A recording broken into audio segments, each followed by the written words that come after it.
and ourselves, Jo agreed.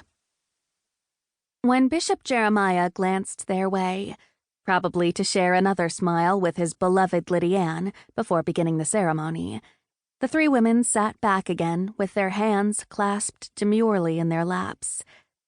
Over the years, they'd shared many a whispered remark during lengthy church services, but it was time to focus on the brides and grooms with proper solemnity. Beloved family of God, flock of the Good Shepherd, our Lord Jesus Christ, the bishop intoned in his resonant voice. As we gather to celebrate the union of these two fine couples, we should rejoice in all that's happened in their lives over the past several months. We give thanks that Glenn Detweiler has passed through the valley of the shadow and into the light again, following the loss of his wife, his mom, and his home last year. And we rejoice with his new bride, Marietta, who stands before us completely recovered from her cancer and her chemo treatments. Folks in the congregation nodded. As Glenn stood confidently beside his bride, he looked like a man who'd been reclaimed and rescued by the love he'd found because Marietta had accepted his proposal last Christmas. We're also delighted to see Pete Shetler standing before us without a crutch or a cane, recovered after his fall from the Detweilers' roof in December. Bishop Jeremiah continued, with a special smile for his blonde nephew. And we're grateful to his helpmate, Molly, for inspiring Pete during his physical therapy and encouraging his return to work. Slave driver, Pete whispered loudly. Slacker, Molly teased back, just loudly enough to make the congregation chuckle. And for providing support for Marietta and the Detweilers during their times of trial as well, the bishop added. It's my greatest pleasure to unite these twin sisters and the men with whom God has blessed them in holy matrimony today. If any amongst you can give a reason why either of these two couples should not be married, speak now or forever hold your peace. The Helfings' newly renovated front room rang with silence.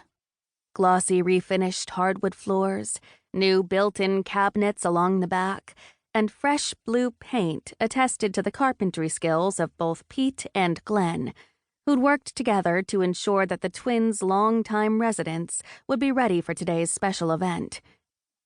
Jo was delighted that Molly would remain in her lifelong home with her new husband, while Marietta would be moving into the Detweilers' house, which had risen like a phoenix from the ashes after the previous structure had burned to the ground shortly before Christmas.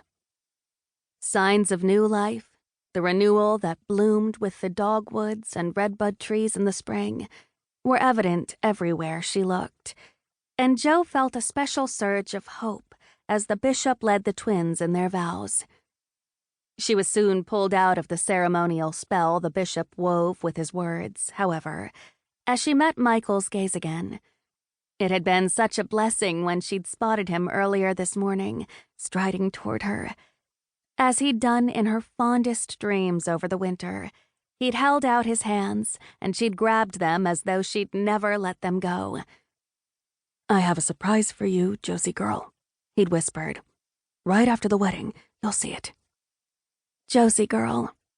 The sound of Michael's unique endearment had made her eager heart turn somersaults. How was she supposed to pay attention to the wedding ceremony while she wondered about the surprise he'd promised? But one thing Jo knew, as surely as she could bake cinnamon rolls. Michael had returned to Morningstar loving her even more than when Mom had sent him and his dad away at Christmas. Michael and Nelson weren't renting the Fussners' Dottie house anymore, but the Wengerds were back in her life, and they intended to move forward with the plans they'd made during her visit to their home in Queen City last December. Life simply didn't get any more exciting than that.